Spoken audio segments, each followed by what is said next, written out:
सुन, एक बंदे का मैसेज आया है बीडी। क्या मैसेज है? उसने टाइटल की फोटो भेजी है, मेल फीमेल पूछ रहा है बीडी। तो बता दो ना उसे कौन सा टर्टल मेल है कौन सा फीमेल है। बता दिया बीडी। उसका वापस से रिप्लाई आया है, वो पूछ रहा है टाइटल में मेल फीमेल कैसे पहचाने बीडी। उसको बोल कि टाइटल में मेल फीमेल कैसे पहचाने। इस पर यूट्यूब पे पहले ही बहुत सारी वीडियो बनी हुई है। वो बोल रहा है आपसे जानना है, डीप में जाना है बीडी। थोड़ा जूम कर कर। बस बस। डीप में जाना है, मुझसे जानना है। ए बीड़ी, कैमरा घुमा।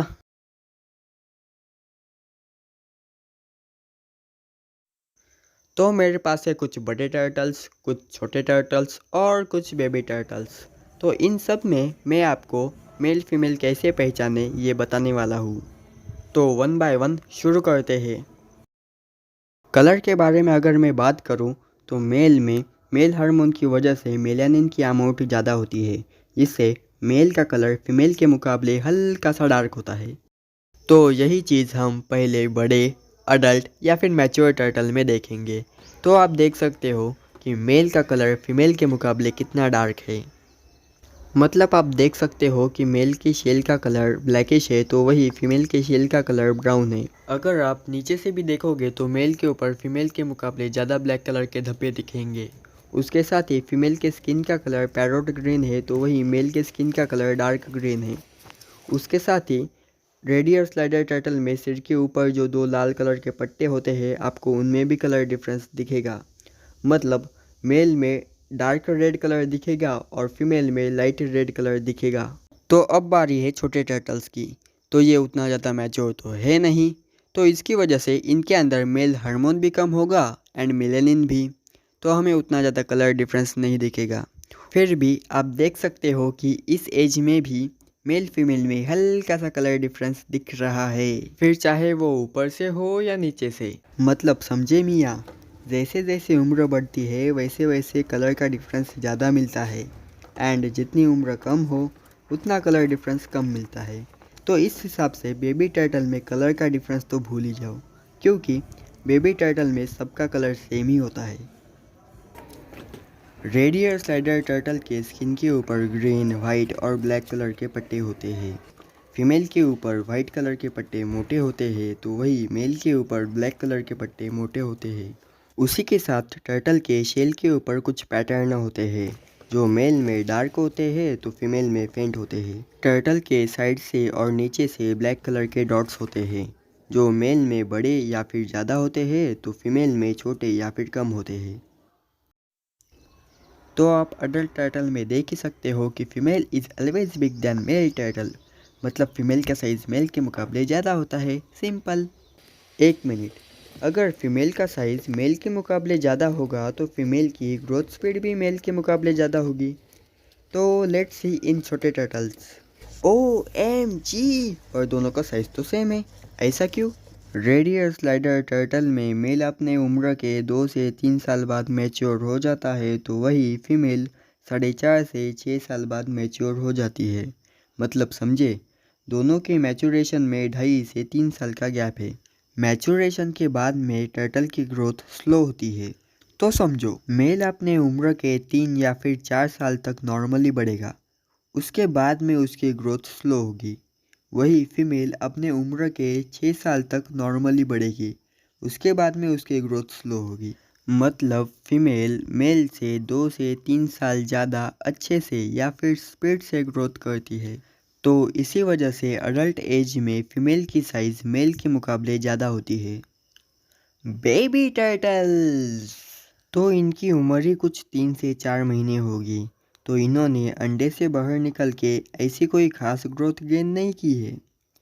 तो इसी वजह से सबका साइज़ लगभग सेम है। लगभग क्यों? क्योंकि हर अंडे का साइज़ सेम नहीं होता। अंडा बड़ा तो बच्चा बड़ा, अंडा छोटा तो बच्चा छोटा। सिंपल।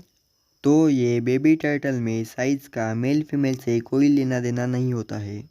ये जस्ट अंडे के साइज़ के ऊपर डिपेंड होता है। देखो, फीमेल का साइज़ मेल के मुकाबले ज़्यादा होता है तो फीमेल का वेट भी मेल के मुकाबले ज़्यादा होता है। इनफैक्ट अगर हम सेम साइज़ के मेल फीमेल लेंगे तो आपको उनमें भी फीमेल का साइज़ मेल के मुकाबले ज़्यादा मिलेगा, क्योंकि फीमेल मेल के मुकाबले फैटी और मस्कुलर होती है एंड उसके साथ ही फीमेल के इंटरनल ऑर्गन भी मेल के मुकाबले थोड़े से बड़े और हेवी होते हैं, इंक्लूडिंग 2 बिग ओवरीज। तो शेप में मेल फीमेल के शेल के अंदर क्या डिफरेंस होता है ये मैं आपको बताने वाला हूँ। पहली चीज़, आप देख सकते हो कि फीमेल का कवच मेल के मुकाबले बड़ा होता है। दूसरी चीज़, मेल का कवच फीमेल के मुकाबले चपटा होता है। ऐसा क्यों? तो सुनो। लगभग 2 इंच लंबे और 1 इंच मोटे ऐसे 15 से 20 अंडे फीमेल अपने कवच में कैरी करती है। इस वजह से फीमेल के अंदर इंटरनल स्पेस भी ज़्यादा होता है, जिससे फीमेल का कवच थोड़ा सा राउंड होता है। अब राउंड होने से फीमेल के शेल की हाइट भी बढ़ेगी। तो अपने गरीब मेल के पास भी 2 अंडे होते हैं, जिन्हें हम प्यार से टेस्टिस बुलाते हैं। अब वो है 2 ही, उनमें उनका साइज़ भी छोटा, तो मेल क्या करेगा इंटरनल स्पेस लेकर। और वैसे भी मेल का छोटा और चपटा शरीर उसकी मेटिंग प्रोसेस आसान बनाता है, तो उसके लिए तो वो वरदान ही है। फीमेल अपने इस जगह पर एक्स कैरी करती है, जिसकी वजह से फीमेल का ऊपर का शेल, जिसे हम कैरापेस कहते हैं, वो डोम शेप होता है। तो वही मेल के अंडे मेल के टेस्टिस इस जगह पर लोकेट होते हैं और वो देखा जाए तो कुछ इस तरीके से फिक्स होते हैं। तो ये और एक रीज़न है उसका चपटा होने का। मेल का शेल चपटा होने से जहाँ पर फीमेल का ऊपर का शेल डोम शेप है, तो वही मेल का ऊपर का शेल कुछ ऐसा ट्रायंगुलर है। अगर मैं आपको डायग्रामेटिकली दोनों का शेल का डिफरेंस बताऊँ तो वो कुछ ऐसा दिखेगा। और एक चीज़ बताता हूँ, मेल में इंटरनल स्पेस इतना कम होता है कि उसका कवच यहाँ से अंदर के साइड से दबा हुआ रहता है। अब कवच का इस जगह से बेंड होने से कवच के एजस, जिन्हें हम मार्जिनल स्क्यूट कहते हैं, वो इस जगह से ऊपर उठे हुए रहते हैं, जहाँ पर हम एक शार्प कर्व देख सकते हैं। फीमेल के लाइफ में एक वक्त ऐसा भी आता है जब वो अंडे देती है। अब अंडे बिना किसी दिक्कत के अच्छे से बाहर आए, इस वजह से फीमेल का ऊपर का शेल कैरापेस और नीचे का शेल प्लास्टॉन, इन दोनों में डिस्टेंस होता है। वही अगर हम मेल में देखें तो वो तो अपने अंडे बाहर निकालेगा नहीं, इसलिए उसका डिस्टेंस कम होता है। एंड हाँ, ये और एक रीज़न है उसके चपटे होने का। मेल के शेल की और एक बात बताऊँ तो मेल का शेल का ये वाला हिस्सा फीमेल के मुकाबले थोड़ा सा आगे होता है एंड हाँ, थोड़ा सा ज़्यादा नीचे की ओर झुका हुआ भी रहता है। अगर मैं आपको डायग्रामेटिकली बताऊँ तो वो कुछ ऐसा दिखेगा।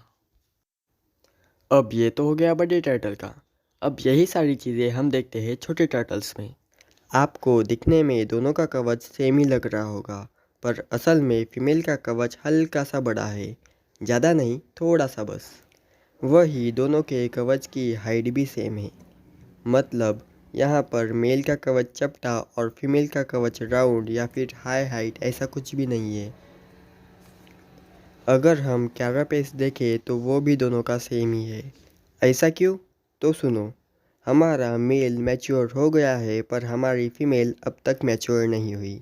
इस वजह से उसके अंदर ओवरी की डेवलपमेंट नहीं हुई और हमें दोनों का कवच सेम ही दिखाई दे रहा है। अगर हम कैरापेस और प्लास्टॉन के डिस्टेंस की बात करें तो वो यहाँ पर उल्टा दिखेगा, मतलब मेल का डिस्टेंस ज़्यादा दिखेगा और फीमेल का कम। देखो, फीमेल की ओवरी डेवलप नहीं है, मतलब ये उसके अंडे देने का एज नहीं है। इस वजह से इस उम्र के फीमेल का कैरापेस और प्लास्टॉन्स के अंदर का डिस्टेंस कम होता है। वही अपना मेल मैच्योर हो गया है, मतलब उसके टेल में पेनिस की डेवलपमेंट चालू हो गई है। इस वजह से उसकी टेल मोटी हो गई है। अब मोटे टेल को बॉडी में एडजस्ट करने के लिए मेल में कैरापेस और प्लास्टॉन में ज़्यादा डिस्टेंस है। बाद में जैसे ही हमारी फीमेल मैच्योर हो जाएगी वैसे ही उसके कैरापेस और प्लेस्टोन के अंदर का डिस्टेंस मेल से भी ज़्यादा हो जाएगा। हाँ, अगर हम मेल के शेल का ये वाला हिस्सा देखेंगे तो वो बड़े मेल के तरह फीमेल के मुकाबले थोड़ा सा आगे है एंड थोड़ा सा ज़्यादा नीचे की ओर झुका हुआ भी है। अब शेप के ऊपर बात कर रहा हूँ तो एक मिथ के ऊपर भी बात कर ही लेता हूँ। बहुत सारे लोग कहते हैं कि मेल का नीचे का शेल जिसे हम प्लेस्ट्रॉन कहते हैं उसके ऊपर एक गड्ढा होता है। तो चलो देखते हैं मेल टर्टल को। गड्ढा है? नहीं है। इस पे गड्ढा है? नहीं है। मतलब ये बात झूठी है। तो हेड के ऊपर मैं ज़्यादा बात नहीं करूँगा क्योंकि हेड से टर्टल में मेल फीमेल पहचानना थोड़ा सा मुश्किल होता है, पर फिर भी मैं आपको जनरल नॉलेज के लिए ये भी बता देता हूँ।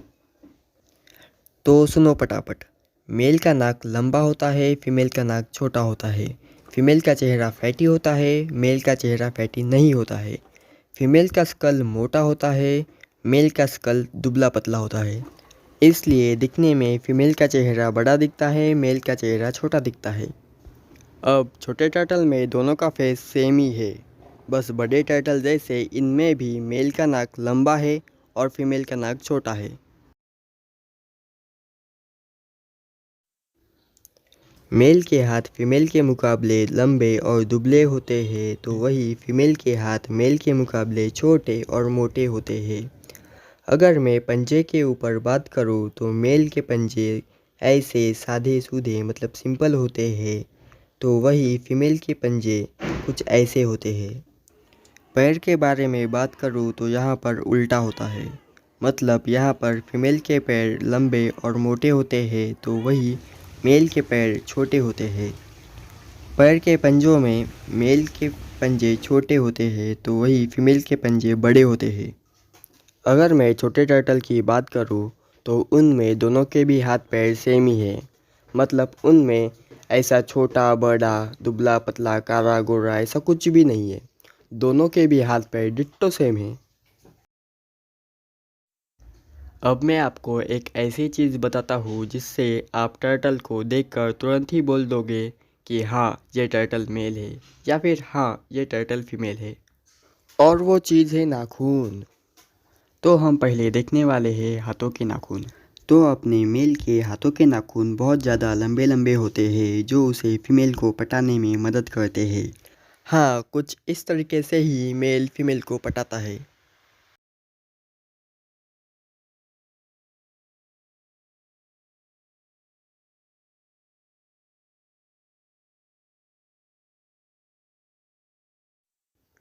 तो अपने मेल के हाथों के नाखून कुछ इस तरीके से फीमेल के मुकाबले बहुत ज़्यादा लंबे लंबे होते हैं। वही अपने फीमेल के हाथों के नाखून एकदम छोटे छोटे होते हैं। हाँ, वैसे मेल के लंबे नाखून उसे मैटिंग के वक्त फीमेल के ऊपर अच्छे से ग्रिप बनाने के लिए भी मदद करते हैं। ओके, तो अब बारी है पैरों के नाखून की। जहाँ पर मेल के हाथों के नाखून लंबे होते हैं, वही फीमेल में पैरों के नाखून लंबे तो नहीं पर मेल के मुकाबले बहुत बड़े बड़े होते हैं, जो उसे डिगिंग करने में मदद करते हैं। डिगिंग मतलब ज़मीन खोदना यार। मतलब फीमेल के लंबे लंबे नाखून उसे ज़मीन खोदने में मदद करते हैं। वही अपने मेल के पैरों के नाखून वैसे ही एकदम चुल्लू मुल्लू होते हैं। छोटे टर्टल्स में अपनी फीमेल मैच्योर नहीं है, इस वजह से दोनों के भी पैरों के नाखून सेम ही है। पर अपना मेल तो मैच्योर है ना, इस वजह से मेल के हाथों के नाखून बड़े टर्टल जैसे लंबे लंबे हैं। अब मैं आपको एक ऐसी चीज़ बताऊंगा जिससे आप 100% बता सकते हो कि ये मेल है या फिर ये फीमेल है। तो देखो, मेल की जो टेल होती है वो लंबी होती है, वही फीमेल की टेल छोटी होती है। अब आप बोलोगे कि मेल के टेल में क्या ज़्यादा हड्डियाँ होती है जिससे उसकी पूँछ लंबी होती है? तो नहीं, हड्डियाँ ज़्यादा नहीं होती, बस उन हड्डियों की लेंथ ज़्यादा होती है जो मैच्योरेशन के हिसाब से बढ़ जाती है। इसी वजह से बेबी टर्टल में सबके टेल का साइज़ सेम ही होता है। फीमेल को अंडे देने में आसानी हो, इस वजह से फीमेल के टेल का नीचे का हिस्सा बड़ा, लचीला और फ्लेक्सिबल होता है, जिससे वो 2 इंच लंबे और 1 इंच मोटे अंडे आराम से दे पाती है। इसी वजह से फीमेल की टेल मोटी होती है। वही अपना मेल तो अंडे देता नहीं, इस वजह से उसकी टेल का नीचे का हिस्सा बड़ा नहीं होता, जिससे मेल की टेल फीमेल इतनी मोटी नहीं होती। ओके, तो मैं यहाँ पर टेल के नीचे का हिस्सा मतलब टेल के नीचे की चमड़ी की बात कर रहा हूँ। अगर हम दोनों के बीच टेल का डायमीटर देखेंगे तो वो लगभग सेम है। अब मैं आपको एनस पॉइंट के बारे में बताता हूँ। अगर आपको एनस क्या होता है ये पता नहीं तो आप गूगल कर सकते हो। तो फीमेल का एनस पॉइंट शेल के नज़दीक होता है, तो वही मेल का शेल के बाहर होता है। अब देखो, फीमेल की टेल छोटी होती है, इस वजह से वो ज़्यादा फ्लेक्सिबल नहीं होती। वही मेल की टेल लंबी होने से वो ज़्यादा फ्लेक्सिबल होती है, मतलब वो ज़्यादा मूवमेंट कर सकती है और उसका एनएस पॉइंट भी दूर होता है, जिससे वो आराम से मीटिंग कर सकता है। छोटे टर्टल्स में अपनी फीमेल मैच्योर नहीं है, ये तो मैंने आपको बता दिया है। ये उसके अंडे देने का एज नहीं है, ये भी मैंने आपको बता दिया है। अब अंडे देने का एज नहीं है, इस वजह से फीमेल के टेल की नीचे की चमड़ी मोटी नहीं है। वही अपना मेल मैच्योर हो गया है, इस वजह से उसके टेल में पेनिस की डेवलपमेंट हो गई है। तो बड़े टर्टल जैसे इनमें भी मेल की टेल लंबी है और फीमेल की टेल छोटी है। मेल का एनस पॉइंट शेल से दूर है और फीमेल का एनस पॉइंट शेल से नज़दीक है। बस यहाँ पर एक ही चीज़ उल्टी है। यहाँ पर मेल के टेल का डायमीटर फीमेल के टेल से ज़्यादा है, मतलब मेल की टेल फीमेल के मुकाबले मोटी है। देखो, हम किसी भी जानवर में मेल फीमेल कैसे पहचानते हैं? उसके किसी ऐसे बॉडी पार्ट को देखकर जो सिर्फ उसी जेंडर के स्पीसीज के पास हो।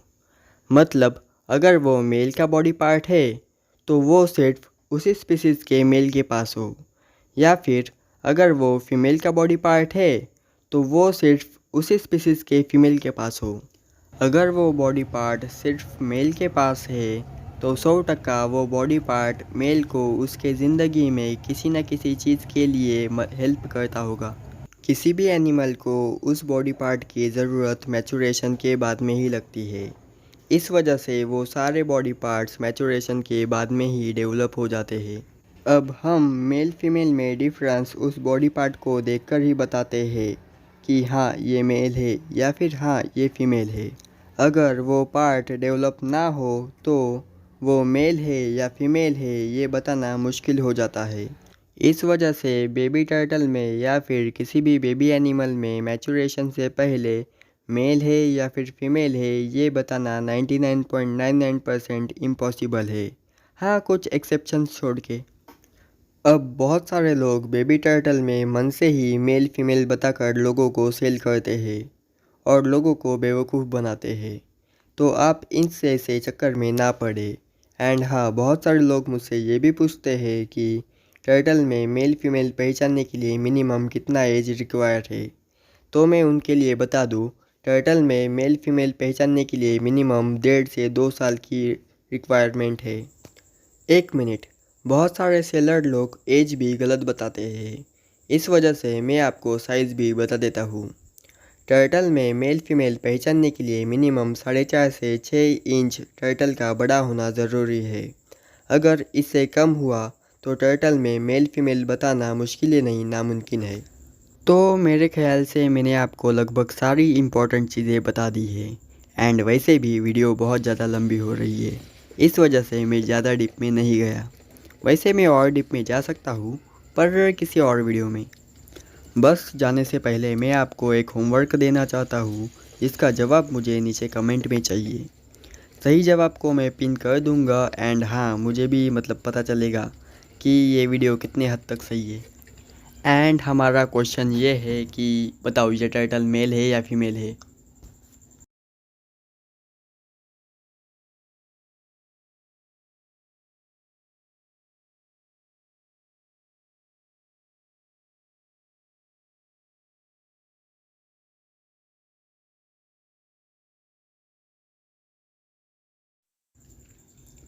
आई होप आपने कमेंट कर दिया होगा एंड हम मिलते हैं आपको किसी और वीडियो में किसी और टॉपिक पर। तब तक के लिए थैंक्स फॉर वॉचिंग।